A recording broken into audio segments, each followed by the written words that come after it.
কি বলবেন? দেলোয়ার হোসেন সাঈদী হুজুর এখানে 11টা বছর জেলখানায়, 12 বছরে পড়েছে। রিমান্ডের জন্য যখন প্রথম ওনাকে অ্যারেস্টের পর রিমান্ড, প্রশাসনে যারা দায়িত্বে ছিলেন, দিনের পর দিন ওনাকে থানা গারদে, ডিবির গারদে রাখা হচ্ছে।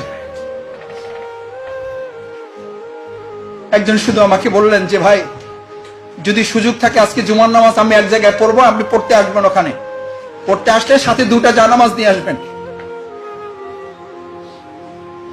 ওনার চুক্তি বাস্তবায়ন করতে এত কষ্ট করছেন আপনি, আমি কি করছি? 2টা জানামাজ দিয়ে আসবেন। আমি বললাম 2টা কেন? বলে যে আসেন তারপরে বলবো। 2টা জানামাজ নিয়ে মসজিদে নামাজ পড়েছি। লোকের আমার দিকে তাকাচ্ছে, আমি মানুষ, একজন জানামাজ 2টো, আরেকজনকে আমি দিলাম যে ভাই আপনি এটাতে পড়েন।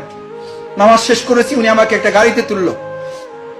গাড়িতে তোলার পর আমাকে বুকে জড়িয়ে ধরে চোখের পানি ছেড়ে দিয়ে বললো, মাসুদ ভাই, সাঈদী হুজুরের ডিউটি করে মাঝে মধ্যে যখন দেখি মাথার নিচে 2টো হাত দিয়ে শুয়ে আছে,